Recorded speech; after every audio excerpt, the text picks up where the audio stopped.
everybody knows that water is a very precious resource, बहुत precious है हमारे लिए, और without a water life cannot be possible on this earth, and we cannot imagine a life without a water. ठीक है, हम imagine भी नहीं कर सकते हैं life without a water. So water is getting polluted day by day due to the excessive and careless use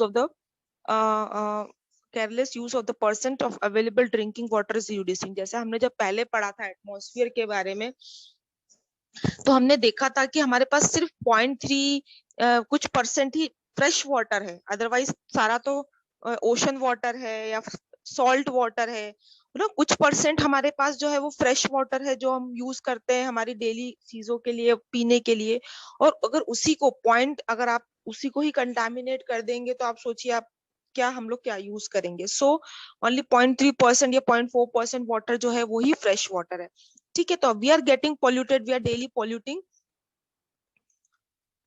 daily polluting the water by our routine activities like industrial pollution हो गया, by throwing anything in the water without any thinking, we are throwing anything in the water। आप नदियों में सब दूर ऐसे ही पानी फेंक में कुछ भी हम लोग जब फेंकते हैं तो इट कॉजेस अ पोल्यूशन।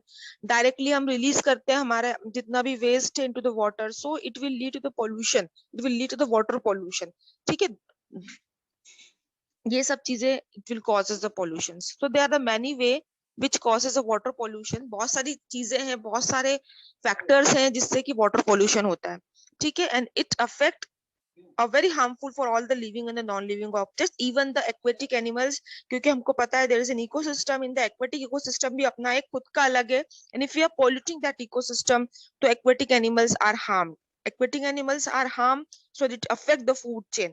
पूरा जो इकोसिस्टम है वो उसको पूरा की पूरा खत्म करेगा। so it's a very important that we do not throw anything, we do not pollute the water, but instead the water is getting polluted every day। So water pollution can be defined as, अगर हम define करना चाहे, if you want to if you want to give us a definition what is water pollution, the water pollution can be defined as a presence of solid, liquid or gaseous contaminants। अब वो solid भी हो सकता है, even the gaseous भी हो सकता है, liquid भी हो सकता है। ऐसी कोई सी भी chemicals या ऐसे कोई सा भी contaminants जो कि वाटर की क्वालिटी को अफेक्ट करे, वो वाटर पोल्यूशन में आएगा। मतलब अगर आप कुछ भी फेंक रहे हो, whether it is a solid, whether it is a liquid और whether it is in a gaseous form, जो उसकी क्वालिटी को अफेक्ट करे, जो वाटर की क्वालिटी को अफेक्ट करे, वो ही हो जाएगा वाटर पोल्यूशन कहलाएगा। So water pollution can be defined as a presence of solid, liquid and gaseous contaminant in such concentration that may alter the quality of water। अब कंटामिनेशन का मतलब ही हुआ कि उसकी क्वालिटी को खराब होना, वाटर की क्वालिटी को खराब होना। वो पानी आप you can not use that water क्योंकि उसकी क्वालिटी खराब हुई, तो we can not use an water, and there are the several diseases which is caused by the water polluted water। So water pollution can be defined as an addition to a water and excess material or heat that is harmful for the living organisms। So we know that there are several aquatic organisms which are living, aquatic plant which are living in the water। So adding of any content, any chemical in the excess amount, जब हम उसमें excess amount में डाल दें ताकि जिससे कि वो वाटर का जो क्वालिटी है वो एक्सेस हो जाए। वाटर की क्वालिटी मतलब उसमें केमिकल्स का अगर ज्यादा बढ़ गया तो नाइट्रोजन बढ़ेगा, फास्फोरस बढ़ेगा, सब चीजें बढ़ेंगी। एक्सेस अमाउंट ऑफ न्यूट्रिएंट्स भी होना is very harmful for the organism. So it will affect the aquatic organism or aquatic environment or even the human beings also। So अगर हम टाइप्स की बात करें, वाटर पोल्यूशन के टाइप्स की बात करें,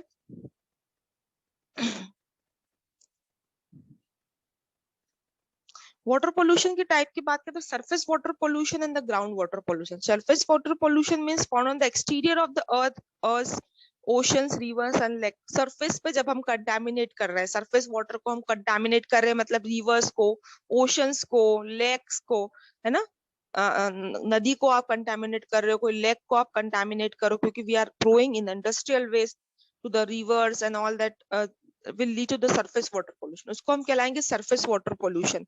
ठीक है, और ground water pollution found in the soil और अंडर रॉक स्ट्रक्चर्स और द एक्विफायर्स। ग्राउंड वाटर मतलब जो आपका अंडरग्राउंड वाटर है ना, जो अंडरग्राउंड वाटर है, if you are contaminating that, तो वो भी कहलाएगा आपका underground water pollution.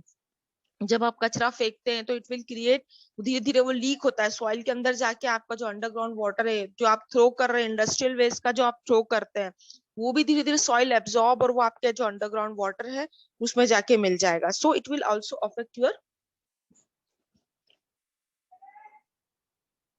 Underground water. एक हो गया माइक्रोबियल। पहला तो हमने देखा सरफेस वाटर पोल्यूशन, दूसरा हमने देखा ग्राउंड वाटर पोल्यूशन, तीसरा है microbial pollution, even the microorganisms that are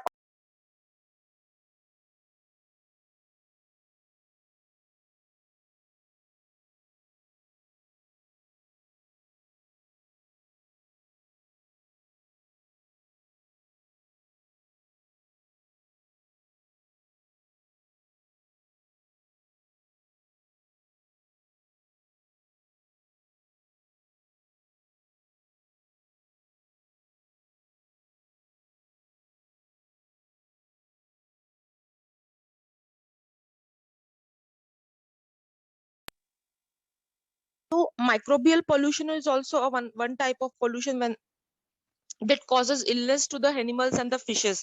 So if a large amount of microorganisms, क्योंकि microorganisms कब होंगे जब आपके वाटर में जो अगर न्यूट्रिएंट लेवल बढ़ जाएगा, तो न्यूट्रिएंट लेवल बढ़ जाएगा तो माइक्रोऑर्गेनिजम्स बढ़ने लगेंगे, टर्बिडिटी बढ़ने लगेगी। अगर आप देखेंगे जहां पर nutrient, excessive amount of nutrient जो होगा, अगर वो इंक्रीज होगा, वो कैसे इंक्रीज होगा, because if you are using more nitrogen, phosphorus, ये सारे जितने भी केमिकल्स है वो अगर ज्यादा बढ़ेंगे, ऑर्गेनिक न्यूट्रिएंट्स और या इनऑर्गेनिक न्यूट्रिएंट्स, तो वो भी आपके पोल्यूशन क्रिएट करेंगे और उसके कारण आपके माइक्रोऑर्गेनिज्म की ग्रोथ बढ़ेगी, क्योंकि they require nutrient for their growth. So अगर माइक्रोऑर्गेनिजम्स बढ़ेंगे तो it will affect your fishes and your animals and the humans. So it will also, a microbial pollution will